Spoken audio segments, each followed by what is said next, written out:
Welcome everyone to our review of the app Tap-In Apps.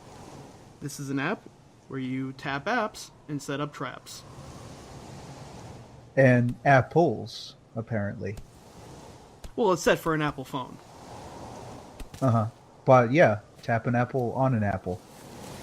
So I'm just kidding. This is Gravity Rush. It's an action game for the PS Vita that has elements of sandbox, RPG, platforming.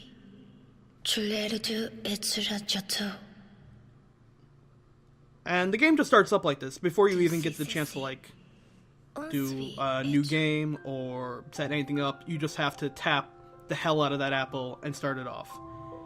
And that fell a pretty long way. If Isaac Newton was sitting under that, he'd be fucked.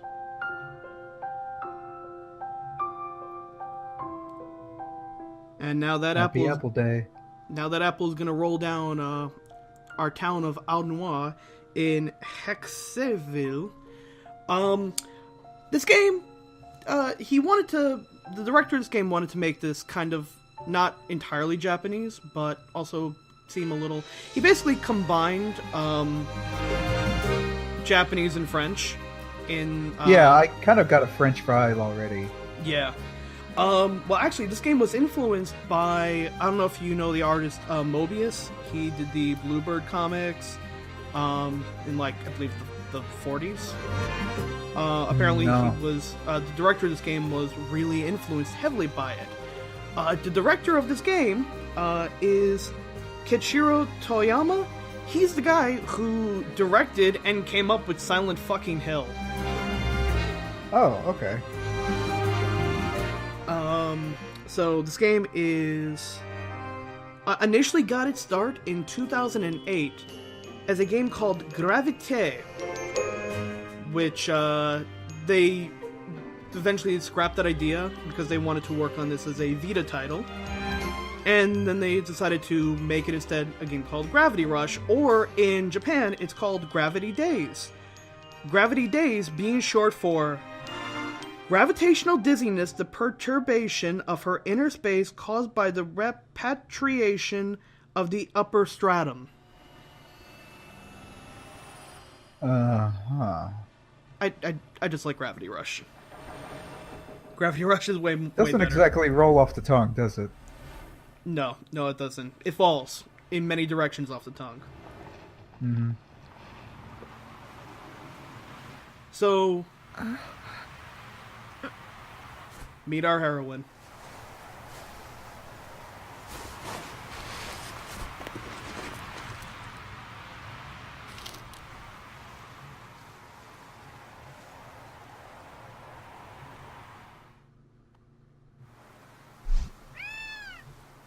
Get the apple.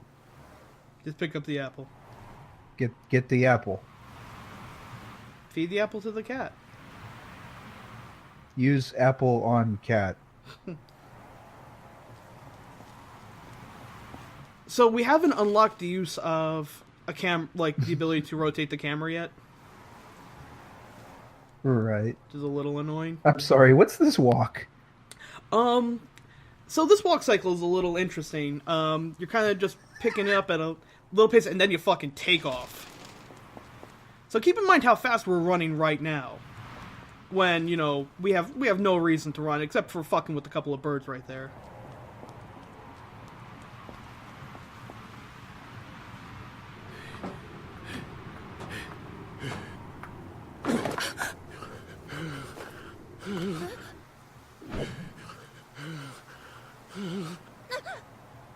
Also, all cutscenes in this game are done in a comic book style, which if you rotate the controller, you can kind of move the word bubble around and stuff like that.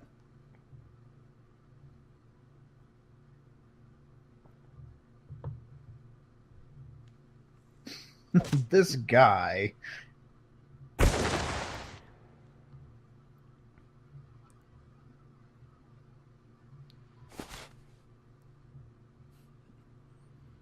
With his Rastafarian You got a little hat. Rasta hat on?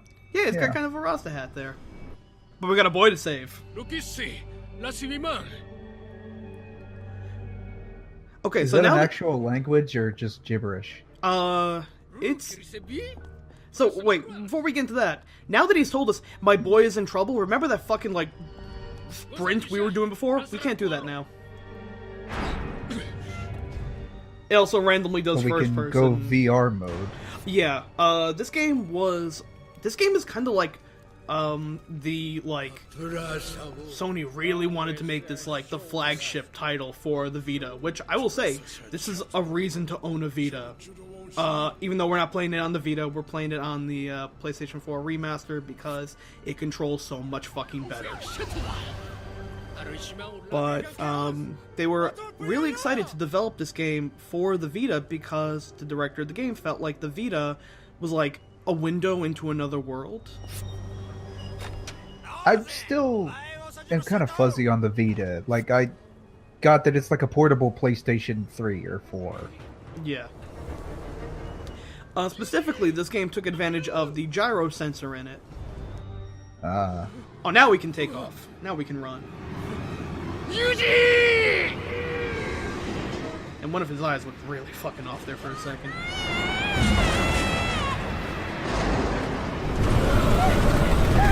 Your boy could have left the house at any time. Oh no, Toad. Even sounds like him too. I'm the best. I can't even do that. Oh no, no one can.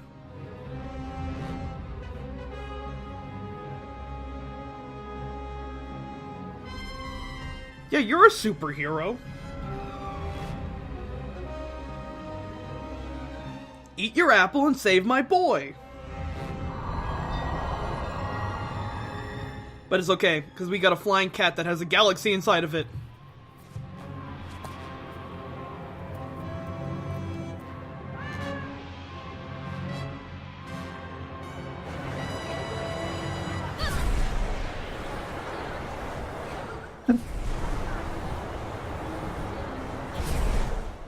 Who, my man? He flies like a moron. Dun, dun, dun. So, one thing about this game that kind of...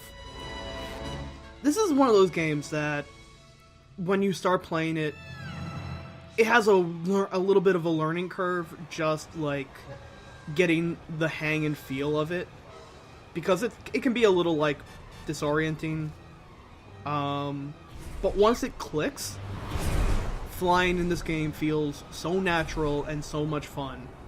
Right now I'm doing none of that, the cat's controlling it for me.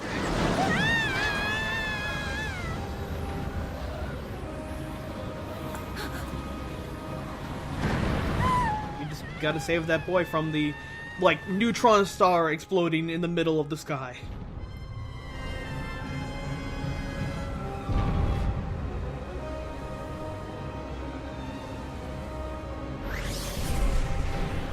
So this is kind of like the game's way of teaching you the floating mechanic. Basically, you just tap the R button to float in the air, and then you can, when you were playing this on Vita, you had to aim the Vita at where you wanted to land. Uh-huh. Because the right analog stick on the Vita kind of sucked. But on the PS4 version, you can use the controller to move when you're floating, or you could just use the right analog stick like a decent human being. Right. And it like, ends up I don't working, get it. It ends up working a lot better. They have the gyro or whatever controls, but then you can just go back to the regular ones and they're better. That's what I mean. It ends up feeling a lot more natural playing this on the PS4 remaster. Also, giant hand in the sky. That's the thing. Yeah. Looks like one of them grabby hands you get out of the quarter machine. It really is. So when you land on a place, wherever you land is your down. So in some cases, like jumping to another place or doing platforming can feel a little weird. A good thing that I did that kind of made me grounded a little bit was keep your eye on where her hair is. Gravity will always pull her hair down. Well, that cop got owned. No saving the cop. But let's get this boy.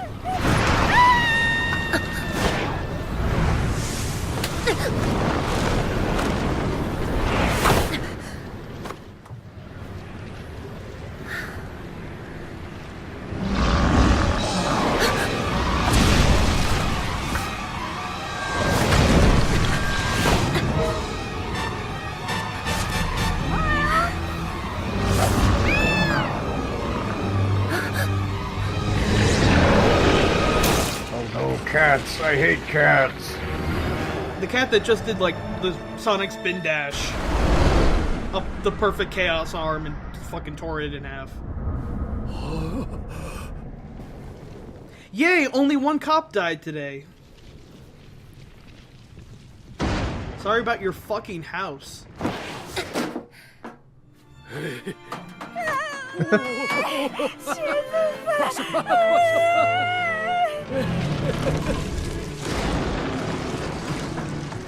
Whoop, whoop, whoop.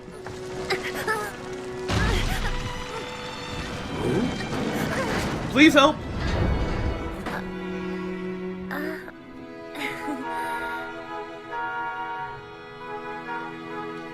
Whoopsie doodle.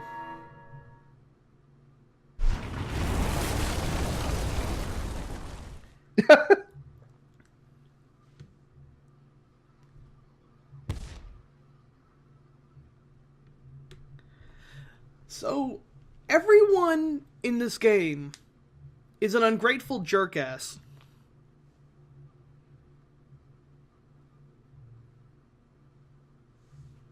And hates us.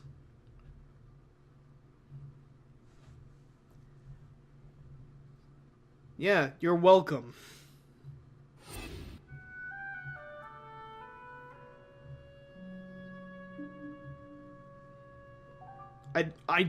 Don't remember. I basically just woke up from a nap, managed to save your kid while still before a fucking cup of coffee.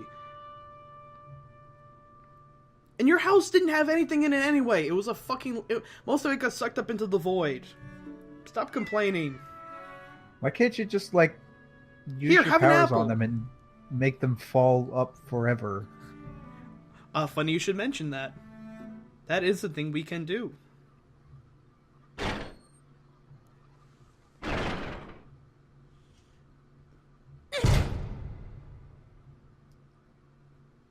Hey.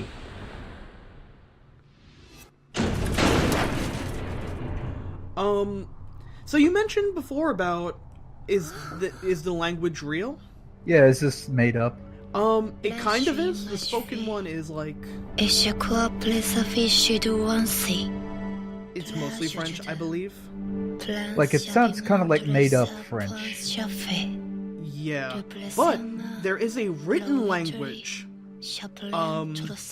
that is also not quite hiragana or kanji, but not quite Roman letters either. But there's an article which I'll be linking in both the thread and in the YouTube description, where basically they went through they kind of like worked backwards and made a cipher of, like, they went into the point of making a made up alphabet for this language. So they were fucking dedicated and detailed. But yeah, now we got our cat Dusty. And now it's gonna go kill that bird. No, don't kill the crow. So we can jerk-ass parkour, is the best way I can put this. If we, like, we can knock over, like, almost anyone in this game, any NPC. If we try and, like, run over something, like a trash can, we'll just, like, fucking parkour over it.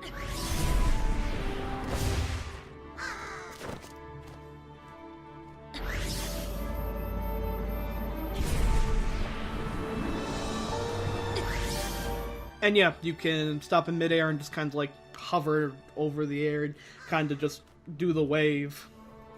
So it's not flying, it's literally falling with style. Yeah, pretty much. So, you can kind of see the blue gauge up in the upper left corner. That's how much gravity we can manipulate. The hit detection for it is kind of weird, so, like, if you're close to, like, the lamppost, you'll fall directly on the lamppost. You just get kind of used to it with time. And picking up those blue stars completely, fills up our flight gauge. And, of course, the green bar next to it is our health.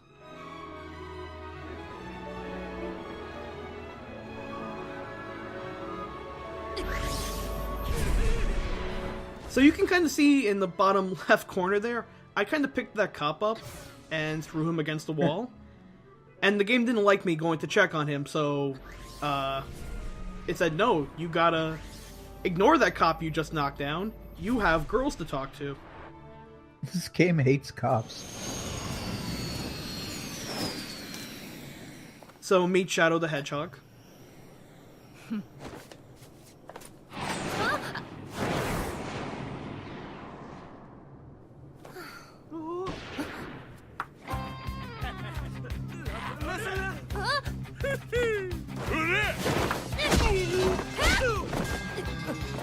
But now we care about cops.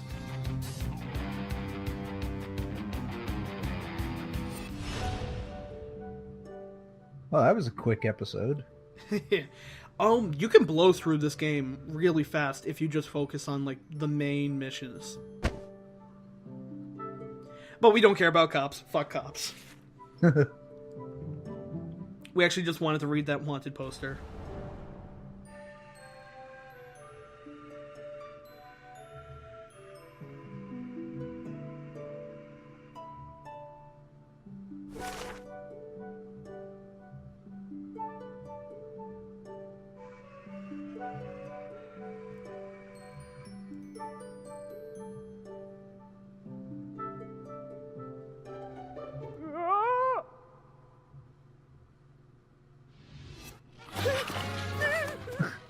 I don't think that's how goggles work.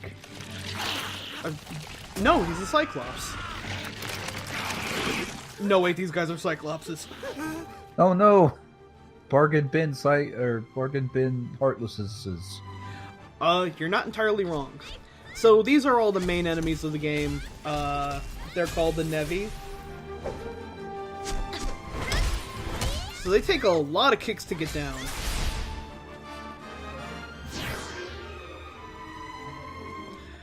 So a big thing with this game here is you see how it just says R2 evade. In the Vita version, you had to swipe either the back or front touch sensor to be able to do that. Did the Vita make much use of that swiping back and front thing? That's what you had to do to evade. R2 is so much easier. Yeah. But this is the best attack in the game. If you start floating and hit the kick button, you do a fucking Kamen Rider flying kick, which kills most enemies in 1 or 2 hits. So there's almost no reason to do the normal, to do your normal kick combo, cool as it does look.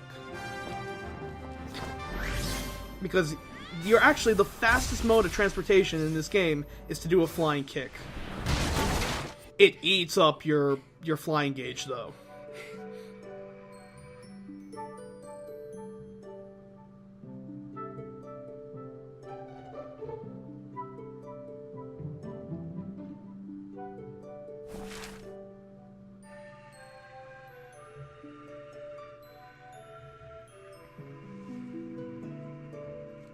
So they live by X-Men logic. Oh, yeah. Get rid of all mutants. Yeah.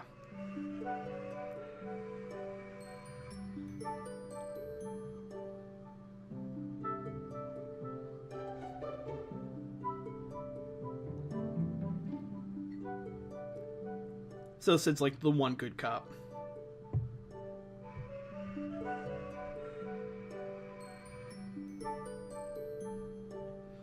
And of course, him being such a good cop, he completely takes credit for what we did.